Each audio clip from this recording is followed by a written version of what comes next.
thank you very much for joining us on the Axe and Scalpel podcast for this election preview episode. We got ourselves to let you know where we are located. We got a pretty big election coming up here in Wisconsin, and I believe we are going to be voting for a judge and a superintendent. Super exciting positions, yes. You know, I'm telling you, boy, the View has had just a field day with this one. It's been national. Oh, so kidding, of course, but it is going to be, this is going to pay some dividends for us Wisconsinites, depending on which side of the fence you may be.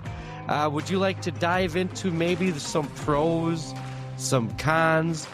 Let's start out with Brad Schimel. He's the one that's going to be running for judge. Yep. What are some of the things that he's bringing to the table? Yeah, so we've got two big roles being in this spring election here in Wisconsin, which has big implications in this state. A little bit of a bellwether for kind of post-Trump election. How are people feeling? This was a very split state, very 50-50, and it's got some big repercussions on both sides of the aisle. I know this is something. So Dr. Jakes isn't with us. He would love to talk about this, but he's doing the right thing. He went home to just have some time with his family tonight. Probably something I should be doing as well. But I want to give him props for making that priority, because that's ultimately more important than any of these things. And so we have the Supreme Court judge. So right now we have a Supreme Court in Wisconsin that is very split down the middle. We have one judge who is a swing vote, tends to lean conservative. But right now what would happen is on the 7-judge panel, if the conservative justice gets elected, there would be a 3-3 tie with a swing vote being the 7th that leans conservative. So that would be considered a win on the conservative front. If the progressive Democratic leaning candidate, so that's Susan Crawford, were to get elected, that would secure kind of a liberal majority, at least until 2028 is when the next election would be. And so this, has a lot of repercussions. So in this state where you're trying to see, legal issues and law issues being brought about for, kind of all your gender identity things, abortion, school choice, a lot of these issues that'll be brought up to the court, which way is it going to go? And it would have, big implications in this state. And so, certainly if you had a conservative, you could say, okay, we're going to try and do some things to protect the sanctity of life, limit our abortion aspects because it doesn't honor the life of the baby.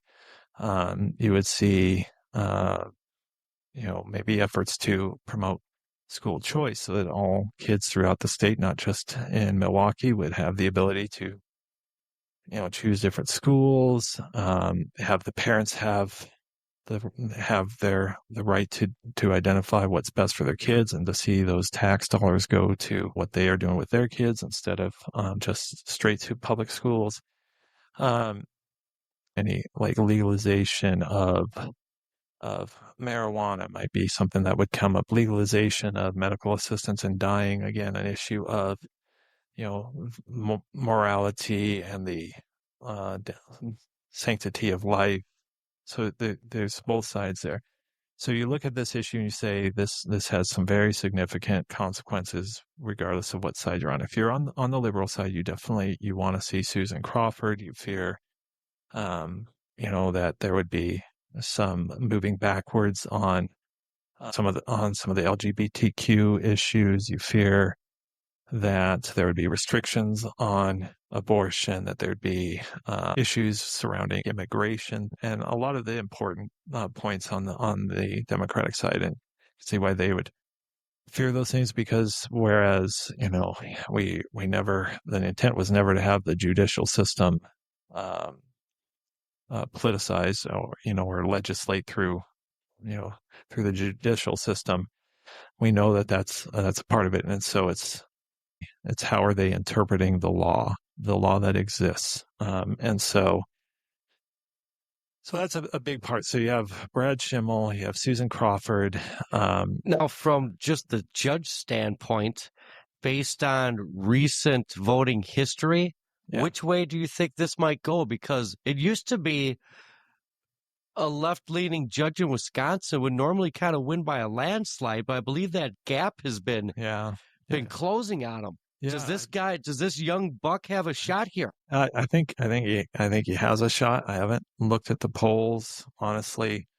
I've gotten all the advertisements, and honestly, you hear the exact same things. Like both of them, I've seen reports that they let sex offenders go and live within so many blocks of elementary schools, and that I've seen reports about how many rape kits that they leave on. They're both currently district court judges in various districts of the state. They both, at least Schimmel was a attorney general at one point, and I think had time as a prosecutor, and so they have that history, and I think it's important to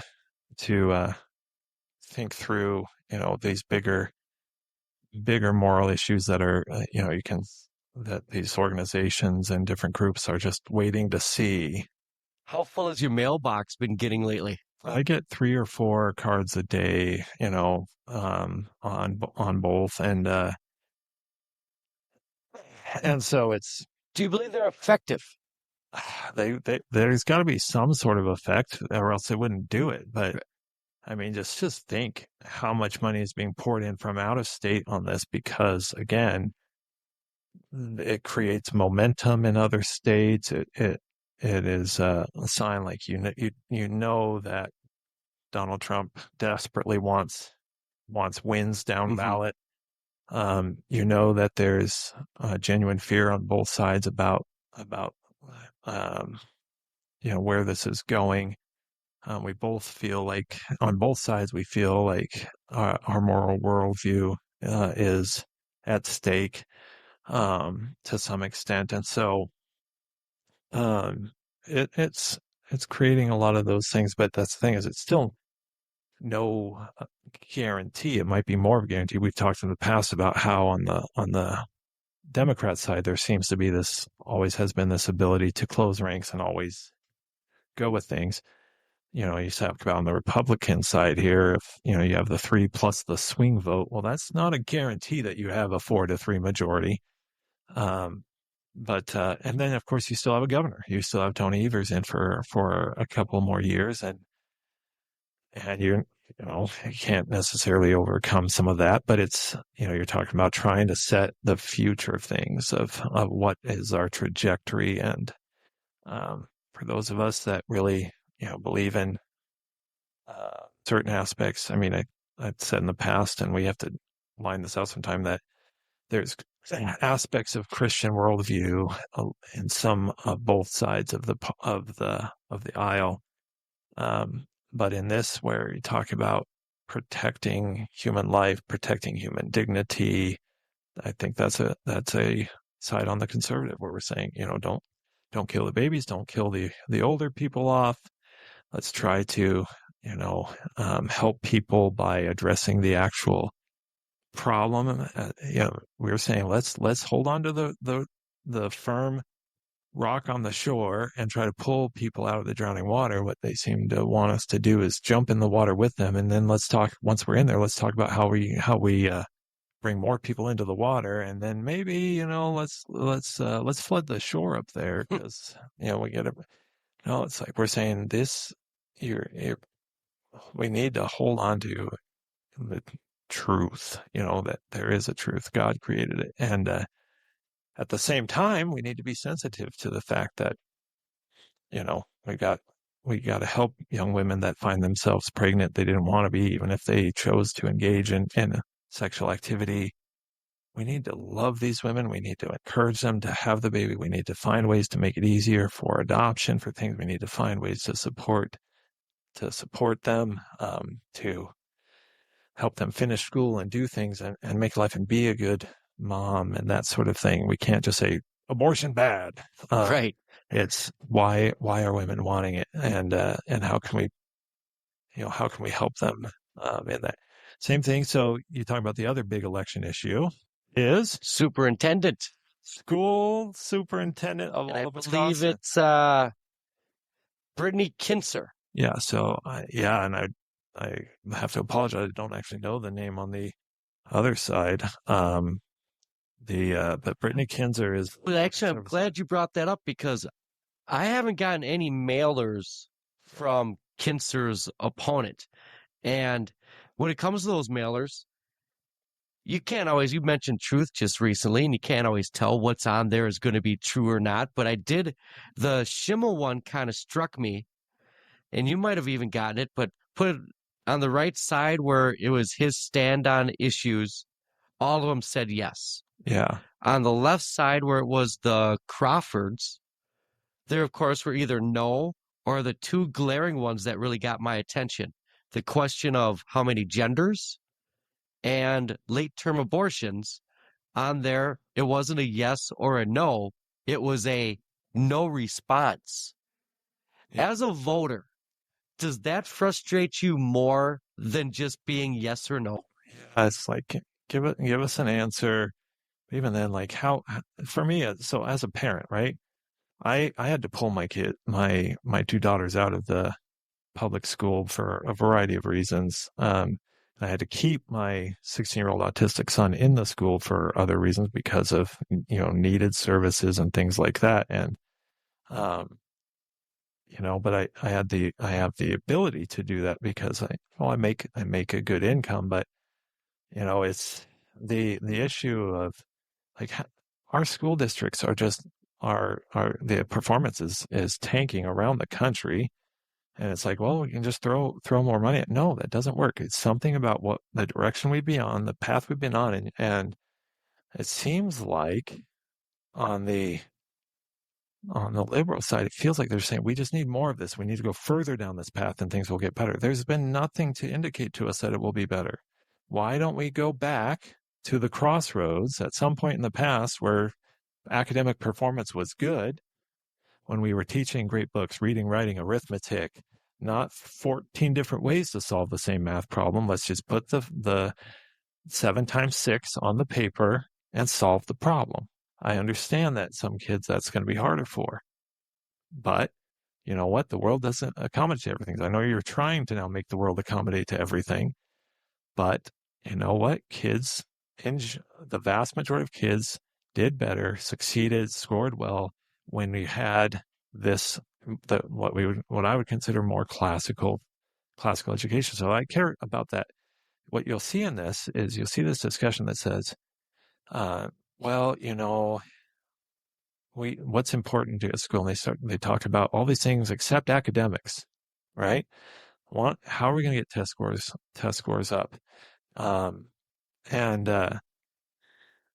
And so that's really what I care about is and that while I do very much believe that school is a place of virtue formation, because any place where you send your kids for hours a day, they're going to form that child's character.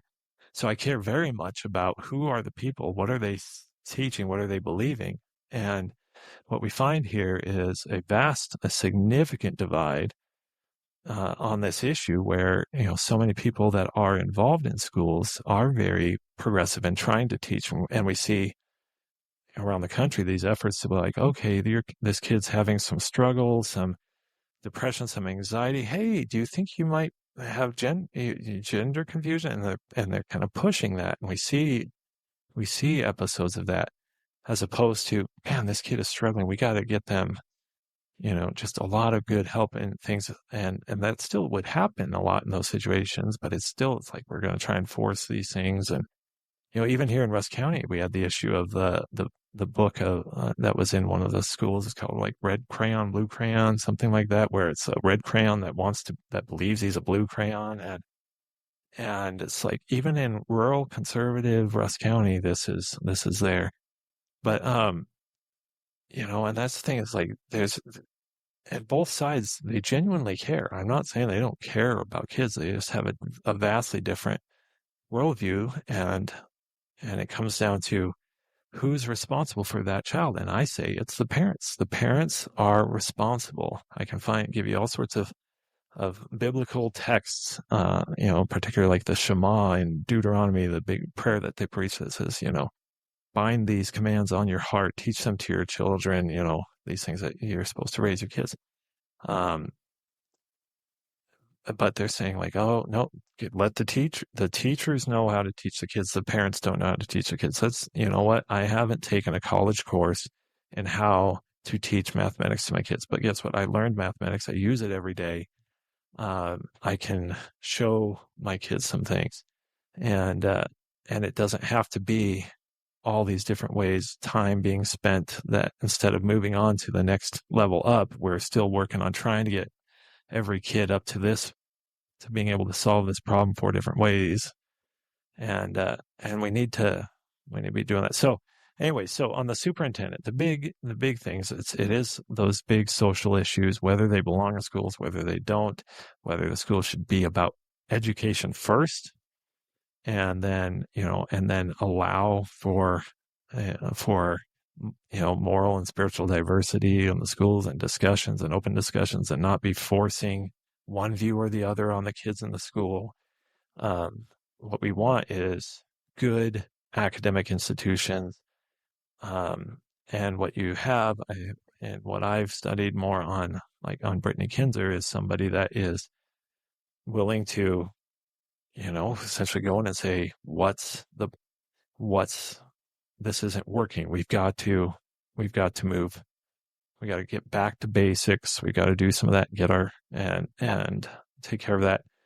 And she's recognizing something that we're seeing around the country, is that school choice, where you have school choice, meaning that parents can take their kid to whatever school situation they want, whether it's homeschooling, private school, public school, and have the dollars follow them, to that, the money that goes right now only to the public schools, that academic performance improves for both the public schools and the private schools. Guess what? Competition breeds success. This is happening in inner city, poverty areas, wealthy areas, rural, wherever there is school choice and options, the schools tend to improve, right? Big studies over and over. And so that's one of the things that, say right now, this actually divides both parties, because it becomes not so much an ideology. It's like, all right, so in Wisconsin right now, the one place you have school choice is in Milwaukee, right? And that's because they felt like, okay, we want families to be able to move their kids to a different school for a variety of reasons. And a lot of it is inner city, poor schools.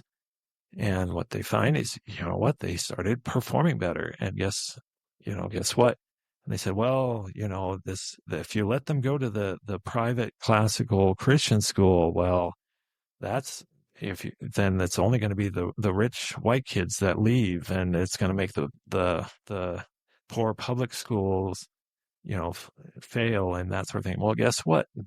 The fastest growing classical Christian school, at least in the state, if not the country, is a classical Christian school in Milwaukee that is almost entirely Black students, is from my understanding. Most of them are there on scholarship. It's not rich parents paying for it. And they're thriving, and the schools around are improved in their performance as well. And so,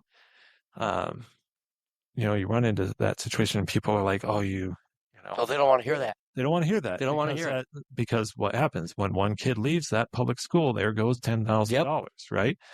Well, imagine that, though. So this is rural Rusk County, right? This school district, we aren't, bathing in cash and things like that. You take a kid away, $10,000 is a significant amount, right?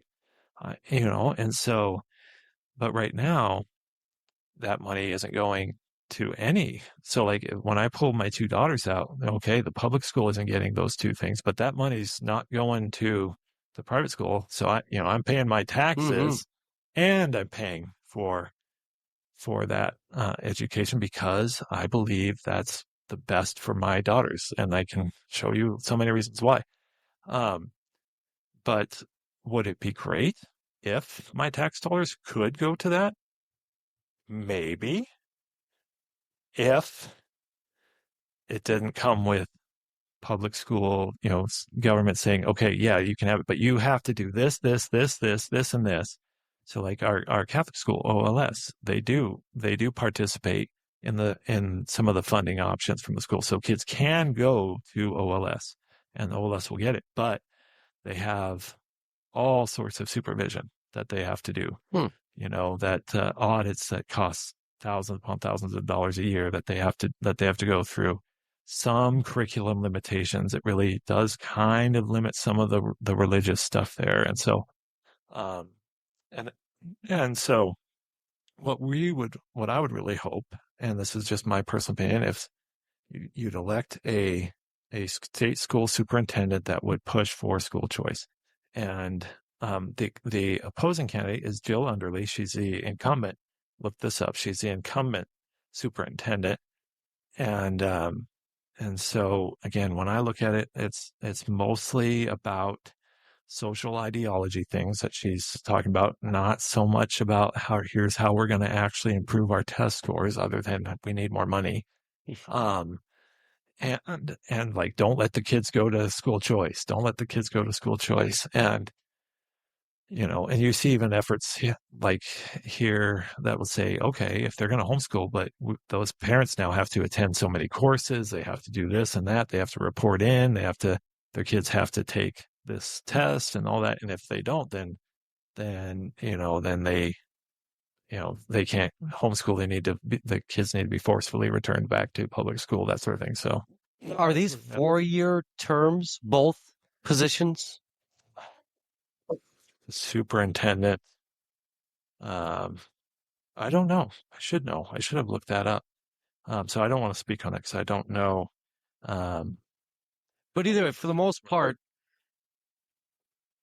if you happen to vote for Donald Trump, let's just say, yeah, and you want to continue the momentum of the things that he wants to do to get this country better, to get our teachers better, to get our rulings better, more fair, more common sense, this is part of it.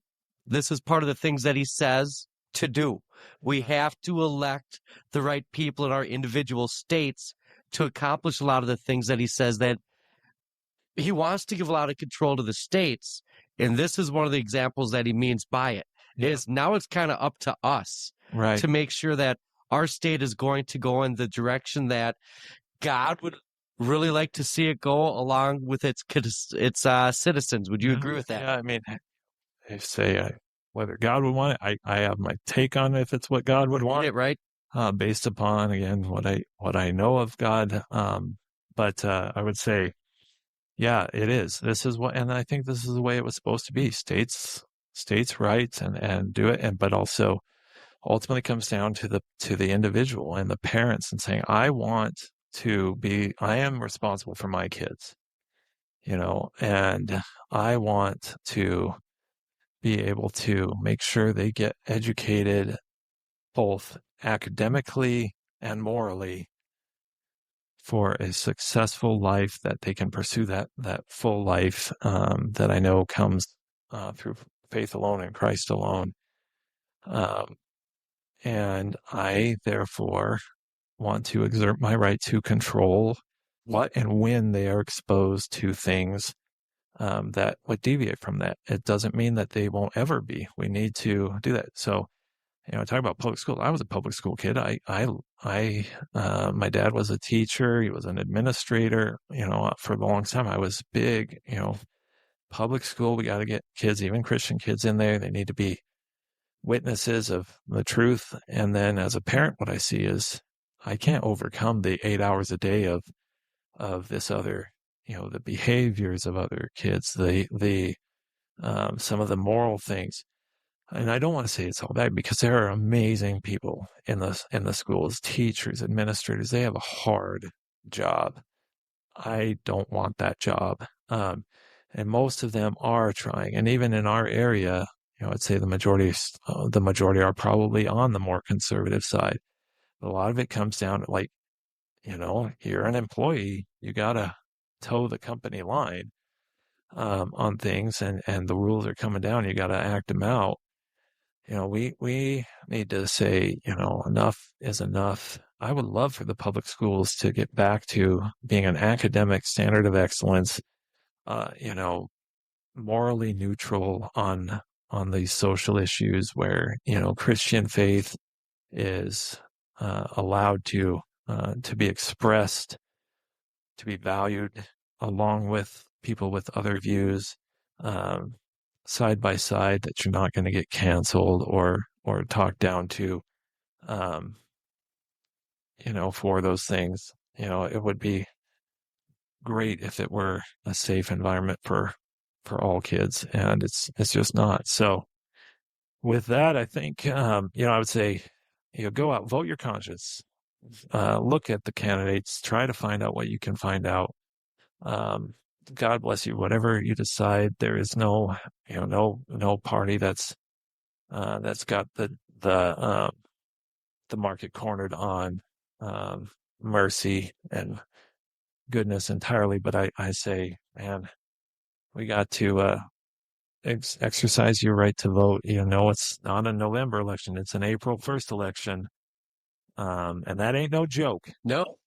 Is this called Politicuts? No, Should we call this Politicuts? We'll see if get out there and vote. Can get Jake to contribute, but whether this comes out the day before, a few days before, we'll see. We just wanted to just encourage everyone to vote, to learn a little bit and to know why these are important issues. So with that, may the Lord bless you and keep you. May he make his face to shine upon you. May he bring you peace as you cast your vote on April 1st. God bless.